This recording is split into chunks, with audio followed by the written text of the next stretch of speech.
आज हम बात करने लगे हैं नेस्ट के बारे में। नेस्ट होता क्या है? प्रीमियर प्रो के अंदर आपके पास जितने भी क्लिप्स कंपाइल हो रहे होते हैं, आप एक साथ जोड़ रहे होते हैं, वो जिस तरह भी उनकी जो सीरीज़ होती है, अगर आप चाहें तो उनको नेस्ट के अंदर डाल सकते हैं। और नेस्ट बेसिकली करता क्या है कि उस सारे क्लिप्स को वो एक सीक्वेंस में या एक वर्चुअल क्लिप में बना लेगा। आपके पास कट्स में टाइमलाइन जिस तरह शो हो रही होगी उस तरह से नहीं होगी, और आपके पास एक सीक्वेंस की सूरत में, वो नेस्ट की सूरत में आपको वो नज़र आएगा। नेस्ट के फ़ायदे क्या-क्या हो सकते हैं, अभी हम प्रैक्टिकली करके भी देखेंगे और मेजर मैं आपको कुछ पॉइंट्स बता दूँ। एक तो सबसे पहली चीज़ ये है कि आपके पास अगर बहुत ज़्यादा लेयर्स ऑक्यूपाई हो रही हैं और आपको लेयर्स बचानी है, क्योंकि आपके पास टाइमलाइन पे जो ऑप्शन होगी, ऑडियो भी आ रही है, वीडियो भी आ रही है, ऊपर बाकी मॉनिटर्स भी हैं, या फिर आप ये कह सकते हैं अगर आप मल्टीपल मॉनिटर्स भी यूज़ कर रहे हैं, तो बाज़ दफ़ा आपके पास ऑडियो के लिए आपको ज़रा ज़्यादा चाहिए होता है, लेयर्स ज़्यादा चाहिए होती हैं। अगर वीडियो में आप सोचें कि अगर आपके पास 9 क्लिप्स हैं, मे बी स्प्लिट स्क्रीन्स में आ रहे हैं, छोटे-छोटे करके डिफरेंट क्लिप्स आ रहे हैं, तो उसका मतलब तो सीधा-सीधा यही होता है कि आपको वो 9 लेयर्स ऑक्यूपाई करनी पड़ेंगी और हर लेयर के ऊपर वो एक-एक क्लिप होगा। लेकिन अगर आप नेस्ट यूज़ करेंगे, तो आप इनको कम कर सकते हैं। नेस्ट के अंदर भी नेस्ट बन सकता है। आपने मे बी 3-3 का सेट बना दिया और उसके बाद बाकी लेयर्स को, बाकी क्लिप्स को आपने और डिफरेंट लेयर्स में रख दिया। तो इस तरह से भी आप चल सकते हैं। बाकी नेस्ट का आप वीडियो में कर सकते हैं, इमेजेस में कर सकते हैं, जो भी आपके टेक्स्ट की चीज़ें हैं उसको आप नेस्ट बना सकते हैं। ऑडियो को आप नेस्ट नहीं बना सकते। आप वीडियो पे बनाएँगे एज़ अ क्लिप, वो उसको बनाएगा और उसके बाद आप फर्दर चाहें तो एक ही नेस्ट के ऊपर इफ़ेक्ट लगाएँ, तो वो सारे क्लिप्स जो उस नेस्ट के अंदर, वो जो जितने सीरीज़ ऑफ क्लिप्स होंगे, वो उन सब पे लग जाएगा। तो सेकंड चीज़ हम ये भी ऐड कर सकते हैं कि इस वक़्त जो आपकी एडजस्टमेंट लेयर होती है, उसका काम भी ये नेस्ट ही कर रहा होता है।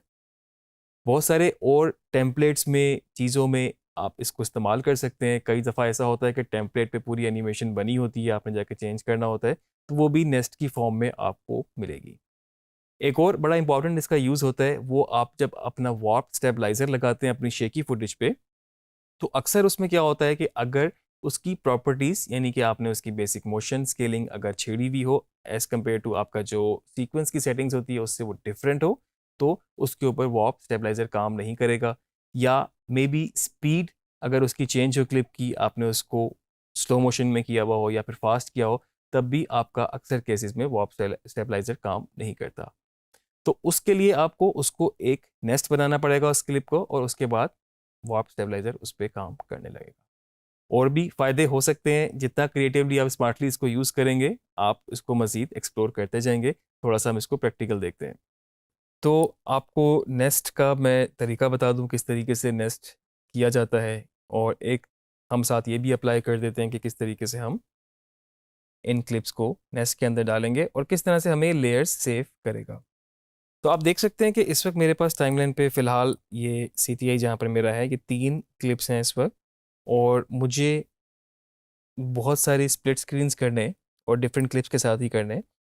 तो मैं इनको थोड़ा-सा ट्राई करता हूँ इस तरह से कि मैं इन पे जाके इनका स्केल और इनकी पोज़ीशन थोड़ी-सी इस तरह से अलाइन कर देता हूँ। इसी के एट्रिब्यूट्स कॉपी करूँगा, नेक्स्ट पे पेस्ट करूँगा, तो मुझे ये सेम स्केल, सेम पोज़ीशन में आप देख सकते हैं हो गया। इसको मैं इसके ऊपर रख लूँगा लेयर के, ताकि मुझे एग्जैक्टली इसके साथ ही इसको स्प्लिट स्क्रीन्स में लेकर आना है। और तीसरा क्लिप मेरे पास ये वाला है, वही सेम एट्रीब्यूट जो कॉपी किया हुआ था। कंट्रोल ऑल्ट वी शॉर्ट की है, मोशन सिलेक्ट है, यहाँ से इसको मैं ओके करूँगा, तो आप देख रहे हैं सेम उसी जगह पर वो चला गया। और यहाँ से मैं इसको इसके साथ अलाइन करता हूँ। अब आप देख रहे हैं यहाँ पर काफ़ी ज़्यादा हमारे पास लूज़ एरिया है, और ये शूट ही इस तरह से हुआ है। यहाँ पर मैं इस पे एक इफ़ेक्ट लगा देता हूँ फ्लिप का, और मैं इसको हॉरिजॉन्टल फ्लिप कर देता हूँ। तो इस वक्त मेरे पास ये इस साइड से मैं इसको, और वो जो लूज़ एरिया था, वो जो वाइट एरिया था, वो मैंने अपने मेन स्क्रीन से ही उसको बाहर कर दिया। अच्छा, तो अब आप देख सकते हैं कि मेरे पास ये 3 क्लिप्स हैं और ये तीनों अलग-अलग हैं। अगर मुझे अब इन तीनों पे एक ही इफ़ेक्ट लगाना हो, या फिर मैंने और स्प्लिट स्क्रीन्स फर्दर करनी हो, तो मुझे ऑब्वियसली फिर और ऊपर लेयर्स रखनी पड़ेंगी। अगर इस स्टेज पे मैं इसको नेस्ट कर दूँगा, जो कि मैंने इसको तीनों को सिलेक्ट किया, राइट क्लिक किया, और मेरे पास ये नेस्ट की ऑप्शन मौजूद है। यहाँ पर मैं नेस्ट पे क्लिक करूँगा, वो आपसे इसका नाम पूछेगा। बाय डिफ़ॉल्ट वो एक सीक्वेंस को आगे लेके चलता रहता है। नेस्टेड सीक्वेंस 12 इसका नाम है। आप चाहें तो अपनी मर्ज़ी का नाम भी रख सकते हैं। इसको हम यहाँ से ओके करेंगे। तो इस वक्त आप देख रहे हैं कि वो जो 3 क्लिप्स थे वो इस वक्त एक नेस्ट के अंदर चले गए हैं, और इस नेस्ट के अंदर पूरा एक सीक्वेंस है, जो कि अगर मैं इसको डबल क्लिक करूँगा तो आपके पास ये सेम एडिट की हुई चीज़ एक अलग से सीक्वेंस में यहाँ पर खुल चुकी है, जो कि नेस्टेड सीक्वेंस है। इसको मैं चाहूँ तो बंद कर दूँ, और मुझे अगर फर्दर कोई चेंज करना हो इसमें तो मैं इस पर दोबारा डबल क्लिक करूँगा और मैं उसके अंदर जाके चेंज कर लूँगा। तो आप ये देख सकते हैं कि एक चीज़ तो ये भी हो गई कि एक सीक्वेंस के अंदर एक आपके पास सब सीक्वेंस बन गया, और उसको आप किसी भी स्टेज पे जाके चेंज कर सकते हैं। अब इसी तरीके से अगर मुझे और भी लेयर्स ऐड करनी थी, जो कि मैं यहाँ से कुछ क्लिप सिलेक्ट कर लेता हूँ, तो उसमें मेरे पास एक ये क्लिप है, एक मैं इस क्लिप को ले लेता हूँ, और फर्दर मैं इस क्लिप को भी सिलेक्ट कर लेता हूँ। तो आप देख सकते हैं अभी आप 1 2 3 4 फोर्थ लेयर पे काम कर रहे हैं इस वक्त। फोर्थ लेयर तक आप चले गए हैं। इससे पहले अगर ये सीक्वेंस भी आपने नेस्ट ना किया होता तो इसने ऑलरेडी 2 लेयर्स और ऑक्यूपाई यहाँ पर की होती। इनको भी सेम मैंने उसी तरह पोजीशन करना है, अलाइन करना है, तो मैं यहाँ से इसको कॉपी करता हूँ ताकि मुझे मैनुअली एट्रीब्यूट्स जाके चेंज ना करनी पड़े। तो इनकी प्रॉपर्टीज़ यहाँ पर मैंने एट्रीब्यूट्स कॉपी पेस्ट किए, और आप देख रहे हैं अभी आपको नज़र नहीं आ रहा क्योंकि ये लेयर नीचे पड़ी है। ऊपर वाली लेयर आपको नज़र आ रही है। इसको मैं ऑफ़ कर देता हूँ यहाँ से, और आप देख सकते हैं कि इस वक्त आपके पास जो ये क्लिप था ये ऐड हुआ है। इसको भी मैं यहाँ से ऑफ़ करके देख सकता हूँ कि नीचे वाली मेरे पास वैसे ही चीज़ें आ रही हैं। मैं अगर चाहूँ तो इनको भी अब बारी बारी ऑन करके सेम एट्रीब्यूट्स कॉपी पेस्ट कर लूँ, क्योंकि उनकी पोजीशनिंग आपको एग्जैक्टली अगर वहीं चाहिए। देखें आप बिल्कुल उसी पोजीशन पे चला गया, और इस तरह से थर्ड को भी कॉपी किया और इसके एट्रीब्यूट्स भी यहाँ पर पेस्ट किए। इस क्लिप को इनेबल किया, राइट क्लिक से भी कर सकते हैं। शॉर्ट की मैंने इसकी बनाई हुई है, अपनी मॉडिफाई की हुई है, शिफ्ट और टिल्डा की, आप उससे भी उसको यूज़ कर सकते हैं। आप देखें उसने इसको फ्लिप भी किया हुआ है। अगर आप चाहें तो फ्लिप हटा दें, और इस वक्त फ्लिप मेरा ख्याल से ठीक ही लग रहा है। बीच में अगर आप थोड़ी सी इनकी पोजीशनिंग और चाहते हैं तो आप कर सकते हैं, क्योंकि इसमें थोड़ा सा डिफरेंस है। अब आप देख सकते हैं आपके पास ये 3 अलग लेयर्स हैं, और आपको स्प्लिट स्क्रीन्स में चाहिए थे ये, और आपने इनकी पोजीशनिंग ऑब्वियसली अलग करनी थी। अभी आपने इनको अलाइन कर लिया। इनको सबको हम थोड़ा सा ट्रिम भी कर लेते हैं ताकि सब हमारे एक ही उसमें रहें। एक और हम नेस्ट बना लेते हैं। राइट क्लिक किया, नेस्ट, और आप देख सकते हैं कि इस वक्त मैं इसको, अगर मुझे इंडिविजुअली उनको एडजस्ट करने की ज़रूरत नहीं हो रही, और मैंने एक ही फाइल को मूव किया तो वो तीनों क्लिप्स मूव हो रहे हैं, क्योंकि वो तीनों फाइल उस नेस्ट का हिस्सा है। फर्दर मैं इसको भी चाहूँ तो नीचे कर सकता हूँ, और इसी तरीके से मैं और भी स्क्रीन्स ऐड कर सकता हूँ। तो एक तो ये आपका यूज़ हो सकता है तरीका, इस तरीके से आप यहाँ पर नेस्ट से काम कर सकते हैं। आप देख रहे हैं इस वक्त आपके पास 1 2 3 4 5 6, इस वक्त आपके पास 6 डिफरेंट क्लिप्स हैं, और वैसे उनको 6 डिफरेंट लेयर्स में होना चाहिए था, लेकिन इस वक्त सिर्फ वीडियो 1 और वीडियो 2। एक नेस्ट में मेरे पास ये वाला क्लिप है, और दूसरे नेस्ट में मेरे पास ये वाला क्लिप है। तो दोनों को इनेबल करते हैं। मैं फर्दर चाहूँ तो इनको भी नेस्ट कर सकता हूँ। अब इनको नेस्ट करने से मुझे क्या फ़ायदा हो सकता है, ये टोटली डिपेंड करता है कि आपने क्या ट्रीटमेंट करना है। मे बी मैं यहाँ पर कुछ इफ़ेक्ट सा बनाने की कोशिश करता हूँ। मे बी इस नेस्ट को मैंने कॉपी किया, उस पूरे को मैंने जूम इन कर लिया, और मैंने शायद जाके इसको ब्लेंडिंग मोड में कुछ इस तरह से चेंज कर लिया। तो आप कुछ और भी चीज़ें क्रिएट कर सकते हैं। आप इसको अगर चाहें तो आप यहाँ से की फ्रेम में थोड़ा सा इसको कर सकते हैं। इस वक्त मैंने की फ्रेम दी है इसको। तो कोई भी किसी किस्म का आपने फर्दर ट्रीटमेंट करना हो तो आप कर सकते हैं। आप देख सकते हैं कि 2 नेस्ट इस वक्त मूव हो रहे हैं, और अगर मुझे इस तरह का ट्रीटमेंट नहीं चाहिए, मैं इसको पूरे नेस्ट को डिलीट कर दूं। मेरे पास एक नेस्ट ऑलरेडी यहाँ पे सेव है। इसमें अगर कोई चेंज करना हो, कोई रिप्लेसमेंट करनी हो, तो मैं डबल क्लिक करूँगा, ये मेरे पास 2 नेस्ट खुल गए। कौन से नेस्ट में क्या क्या चीज़ें हैं मैं उसको इनेबल और डिसेबल करके देख सकता हूँ, और फर्दर अगर चेंज करना हो तो उसको डबल क्लिक करूँगा तो मेरे पास उस तरीके से क्लिप आ जाएंगे। अगर किसी क्लिप को मैंने यहाँ पर डिसेबल करना है, जिस तरह इसको मैंने कर दिया, अब आप देख सकते हैं आपके फाइनल नेस्टेड सीक्वेंस में वो क्लिप इस वक्त ऑफ हो चुका है। एक तो आपके पास नेस्ट का तरीका ये हो सकता है। अब इन सब पे आप चाहें तो एक ही इफेक्ट लगा सकते हैं, जिस तरह के एडजस्टमेंट लेयर पे हम करते हैं ऊपर रख के। तो मे बी यहाँ पर अगर मैं कोई इफ़ेक्ट लगाता हूँ, मैं इनको ब्लैक एंड वाइट करना चाहता हूँ, तो यहाँ पे मेरे पास प्रॉक एम्प के नाम से है। और भी तरीक़ों से हो सकता है, मैं लुमेट्री से भी कर सकता था, लेकिन फ़िलहाल मैं इसको अगर यहाँ पर मेरे पास सैचुरेशन की ऑप्शन होती है तो मैंने इस वक्त सैचुरेशन इसकी बंद कर दी। आपको इस वक्त बेहतरीन तरीके से मुझे लगता है आइडिया हो गया होगा, क्योंकि इस वक्त मैंने एक क्लिप जो कि नेस्टेड मेरा सीक्वेंस था नेक, उसके ऊपर मैंने ये इफ़ेक्ट लगाया है। तो जितनी भी वीडियोस थी जो कि अंदर एक्चुअली अलग अलग वीडियोस हैं, ये आपके सामने, ये एक और ये अलग अलग वीडियोस हैं, लेकिन वो नेस्टेड है, नेस्ट के अंदर हैं। तो एक इफ़ेक्ट लगाने से वो उस पर ये सारी चेंजेस आपको नज़र आ रही हैं। और किसी भी किस्म का कोई ट्रीटमेंट आपने करना हो, वो एज आ एक ही क्लिप के ऊपर सारा लग जाएगा। तो एक नेस्ट का फ़ायदा ये भी हो सकता है। उसके अलावा अगर हमने कोई टेक्स्ट पे लगाना हो तो वो भी हम कर सकते हैं। अगर मैं क्विकली यहाँ पर लेगेसी टाइटल में जाके अपना एक टेक्स्ट लिख लेता हूँ, और मे बी ये हमारा एक टाइटल हो सकता है, और इसको मैं यहाँ से ऑफ करता हूँ।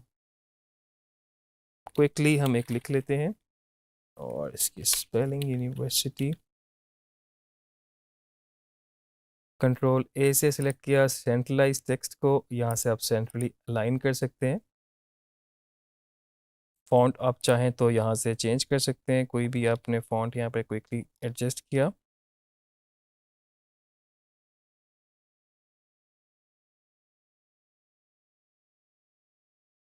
तो कोई भी आपका स्टाइल हो, आपने इसको यहाँ से रखा, और उसके बाद आप अगर चाहें तो इसके फ़ॉन्ट को भी रिसाइज कर सकते हैं। थोड़ा सा मैं इनकी इस तरह से गैप बढ़ा दूँ, क्योंकि मैं इनको मैनुअली क्रॉप करूँगा। मेरे पास लेगेसी टाइटल में ये टाइटल आ चुका है, और इसको मैंने क्या करना है कि अब मैं कुछ इसमें नेस्ट का काम करूँगा। मैं चाहता तो सेपरेटली भी लिख सकता था, इस वक्त मैंने क्या किया है, इस वक्त सब कुछ साथ ही लिख लिया है, और मैं इनको बारी बारी अपेयर करूँगा। मैं क्रॉप इस पे लगा सकता हूँ। तो क्रॉप मैं यहाँ से लगाने के बाद मुझे पहला टेक्स्ट ये अपेयर करना है, उसके बाद मैं इसको कॉपी कर लेता हूँ। दूसरा टेक्स्ट फिर से मैं क्रॉप को, प्रेजेंस को मैंने किया, और इसको मैं चाहूँ तो इसके ऊपर यहाँ पे मैं रख लेता हूँ। और क्योंकि ये जब अपेयर होगा नेक्स्ट वाला, तो जो फर्स्ट है वो भी स्टे करेगा। कॉपी किया, इसको इधर पेस्ट किया, और हमारे पास तीसरी चीज़ है, ये क्रॉप को हमने इस तरह मैनुअली, अब मेरे पास इस तरह का टेक्स्ट है जो कि मैंने एक ही फाइल में लिख लिया था, और फर्दर मैंने उनको यहाँ पे क्रॉप कर दिया। पहले मैं चाहता हूँ कि, और मैं इसको डिज़ोल्व भी ऐड कर देता हूँ, कंट्रोल डी, तीनों को एक साथ पकड़ के भी हम यहाँ से इन और आउट पॉइंट इनके छेड़ सकते हैं। और पहले मैं चाहता हूँ कि मेरे पास वर्चुअल यूनिवर्सिटी आए, और ऑब्वियसली इसी तरह से ही उसका पैटर्न है कि वर्चुअल यूनिवर्सिटी, और इसके बाद यहाँ पर मेरे पास आ जाए प्रेजेंट्स, और उसके बाद वीडियो एडिटिंग कोर्स। तो आप देख सकते हैं कि हमने एक ही टेक्स्ट में लिखा, और हमने उसको इस तरह से एक क्विक सा टाइटल कह लें हमने बना लिया, और यहाँ पर भी हम इसको फेड आउट भी इस तरह से कर सकते हैं। और ये ऑब्वियसली थोड़ा डिपेंड कर सकता है कि जिस तरह का आपका नीचे ट्रैक होगा, उस हिसाब से आपने मे बी इसका फेड आउट वगैरह डिसाइड कर लिया। अब मैंने इस पे मोशन देनी है। अगर मैं इस वक्त चाहूँ एक एक क्लिप पे दे तो सकता हूँ, लेकिन थोड़ी सी वो आउट हो जाएगी, क्योंकि ये मोशन अलग से है, फिर इस क्लिप पे अलग से, और इस पे अलग से। तो इस पे एक मोशन देने के लिए मैं इसको करूँगा नेस्ट। और अब नेस्ट में ये पूरा क्लिप मेरे पास, आप देख सकते हैं इसकी पोजीशनिंग, इसकी स्केलिंग वगैरह मेरे पास यहाँ पर कंट्रोल आ गया है। अपेयर इसी तरह से ही हो रहे हैं वो बारी बारी। अगर आपको लगता है कि ये प्रेजेंट जो है स्लो आ रहा है, आप किसी भी स्टेज पे जाकर नेक्स्ट पे डबल क्लिक करेंगे, और आप इसको यहाँ से पीछे करेंगे, और वो जल्दी आ जाएगा। अगले को भी आप चेंज कर सकते हैं, और ओवरऑल भी आपको करना हो तो आप यहाँ से थोड़ा सा इसको ऐसे मूव कर सकते हैं। क्योंकि नेक्स्ट हमारा इतना ख़त्म हो चुका है, इसलिए हम इसको यहाँ से बंद कर देंगे। अब मैं इसको क्या करूँगा, थोड़ी सी मोशन दूंगा, और यहाँ पर मैंने की फ्रेम ऐड किया, और आखिर तक मैंने यहाँ पर एक और की फ्रेम ऐड किया। पहले की फ्रेम पे मैंने इसकी कर दी 70, और नेक्स्ट मेरा की फ्रेम है वो 100 ही है। तो इस वक्त ये छोटे से बड़े की तरफ जाएगा, और हम इसको देख सकते हैं इस तरह। फुल स्क्रीन में इसको कर लेता हूँ।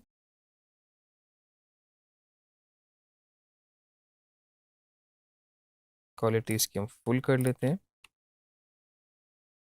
तो आप देख रहे हैं कि जहाँ तक हमने की फ्रेम दिए थे यहाँ से लेकर यहाँ तक की फ्रेम को एनिमेट किया था 70 to 100। इसको और छोटा कर लें, आपको और विजिबल डिफरेंस नज़र आएगा। अब हम इसको फुल स्क्रीन प्ले करते हैं।